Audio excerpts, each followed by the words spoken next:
కాంగ్రెస్ ప్రజాపాలనలో రైతులు ఆందోళన బాట పట్టారు. అప్పు చేసి ఆరుగాలం శ్రమించిన పంటలకు గిట్టుబాటు లేక ఆగ్రహంతో రోడ్డెక్కారు. ఆరుగాలం కష్టపడి పండించిన పంటకు మద్దతు ధరలు చెల్లించాలని డిమాండ్ చేస్తూ పల్లి రైతులు ఆందోళనకు దిగారు.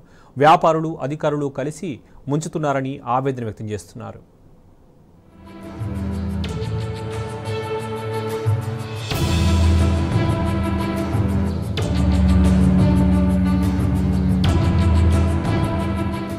రేవంత్ సర్కార్ పాలనపై రైతులు ఆగ్రహం వ్యక్తం చేస్తున్నారు. పల్లికి మద్దతు ధర కల్పించాలని నాగర్ కర్నూలు జిల్లాలో పల్లి రైతులు ఆందోళన బాట పట్టారు.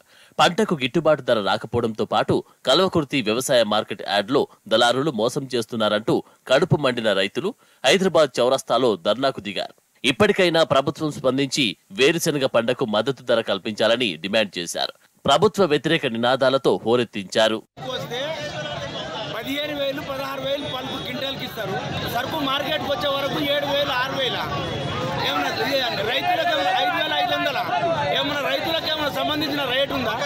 రైతులకు ఒక పల్పు క్వింటాల్కు 15,000 అయితే ఒక కూలీకి 5,000 రూపాయలు కూలీలు, ఒక మందు బస్తా జోలికి వచ్చే 2,000. ఈ తీరుగా ధరలు వీరిపోతారు. మా రేట్లకు మేము పండించడానికి రేటు ఉండదా? అటు అచ్చంపేటలో రైతులు రేవంత్ సర్కార్పై కన్నెర చేశారు. అప్పు చేసి ఆరుగాలం శ్రమించిన పంటలకు గిట్టుబాటు లేక ఆగ్రహంతో రోడ్డెక్కారు. ఎంతో కష్టపడి పంటను మార్కెట్కు తరలిస్తే పట్టించుకునే నాదుడే లేడనే ఆగ్రహంతో వ్యవసాయ కార్యాలయం అద్దాలు, ఫర్నిచర్ ధ్వంసం చేశారు. మార్కెట్ చైర్పర్సన్ పై దాడికి పాల్పడ్డారు. అంబేద్కర్ చౌరస్తాలో చైర్పర్సన్ ను నిర్బంధించి రాస్తా రోకో చేపట్టారు. గిట్టుబాటు ధర కల్పించి రైతులను ఆదుకోవాలని నినదించారు.